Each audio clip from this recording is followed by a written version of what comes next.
Hi, this is Magic Frank here. I'm making a short podcast to talk a bit about why would somebody spend £300 or £400 for a magician when they could book one for £100 or even 50 quid. Well, amongst magicians, we talk about something called workers. And workers are people who go out regularly in all sorts of circumstances and situations and work for all sorts of people, delivering magic that's popular, effective, and gets them booked again. The contrast is towards people perhaps who create magic but don't really perform it. They make the tricks, they write the books, but they don't want to perform. Also, people who are very skillful and do sort of really good tricks, but they're only really possible to do on YouTube, on a video. In the real world, surrounded by people in a busy kitchen or a crowded restaurant, they don't look so good. So when we talk about workers, when you book a worker, you're getting someone who's tried this stuff, been out there, done it in the real world. It's tried and trusted and works. So I want to talk a bit about what difference that makes when you make a booking. So I did a booking on Saturday for Nancy and Jarwed, and we were in a restaurant. So let me just talk you through the process that involved. First of all, we spoke on the phone. I got a very good view of what was going to be there. We talked about the fact that in this restaurant there was going to be a singer coming on at 9 o'clock doing live music. Now I knew I would not be able to compete with a loud voice of a singer, amplified singer. So we had to make sure that the magic was done beforehand. And I also got to sort out about what the table structure would be. Actually, it was going to be a long length with a bench on one side rather than the table that you could walk around. But asking those questions in advance and knowing that you need to ask those questions in advance, I was able to make sure the magic I was going to perform that night was suitable for the environment I was in, rather than just turning up and finding out what I planned to do was impossible because of how the tables were set out. So we'd agreed that I would do about 45 minutes. I'd start with a little show for the whole table and then break into doing close-up magic to pairs and couples and threes and fours around the table. The next thing I did was I arrived very early. I was nearly an hour early for the booking. That gave me a chance to get in, have a look at the setting.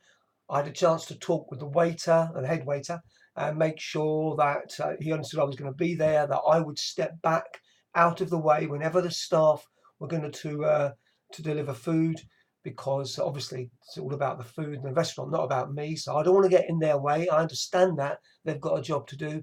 So talk with them, explain the situation. I also make sure, because it's a restaurant and food can come along, that I do what's called like a segmented magic, that I can get to the end of a particular trick quickly and stop if I have to be interrupted because food is being brought along. It's a voice of experience that knows that you have to do that.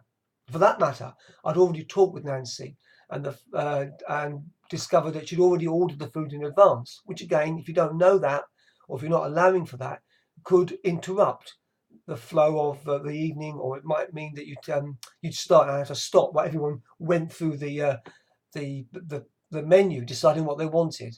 So a lot of preparation was done beforehand. Before I arrived, I knew what I was walking into.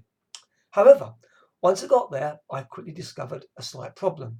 Although the singer wasn't starting until about 9 o'clock, there was amplified music and it was very loud. And I quickly realised that the tricks that I'd planned to do as a kind of show for the whole table, some of them would work, but some would not be suitable in an environment with that level of noise. So I quickly realised I was going to have to adapt. Now I had a choice. I could either substitute the tricks that wouldn't work in that environment for some other ones, or have a shorter show and a longer period of time doing close-up. I had the experience and the knowledge to make either choice I wanted. As it happened, I went for the more close-up option rather than having replacing the stand-up part of the show. So I did the show when they arrived, went round, did lots of close-up for people, and now something else occurs. When you're booking a magician who's charging £50 or £100, they may well have a second booking to go to that night or that afternoon, because they need to do lots of gigs to make their income. So, for example, you're at a wedding and weddings can easily get delayed. The magician may have to say, well, I simply have to go. I've got to be at another wedding. If I'd had a different booking that night after I'd finished, maybe at a club later on, I'd have had to say at the end of my time, 9 o'clock, well, I'm off now. If people had arrived late and we'd started late, I'd have had to go. But because I'm charge a higher fee, I only do one booking in the evening. So I knew I could stay on had we been delayed. As it happens, we weren't delayed, but what did happen was that the singer was much quieter than we'd anticipated. And in fact, I was able to work while she was singing. So because the people were enjoying the magic, they were very friendly and welcoming, I stayed on longer and did more than I'd been booked for. So there are some reasons why, by paying a little bit more, you get an experienced worker who is able to prepare thoroughly for the environment you're going to be in, to anticipate the kind of problems that might occur, adapt in the light of changing circumstances, and really good value for money. If you want to find out more about that, if you go to the website www.magicfrank.co.uk, you'll find you can download a free guide to booking a magician, the questions you should ask, and then what sorts of magic are available and how to choose. So I hope you've enjoyed that. Please visit the website. Until next time, bye for now.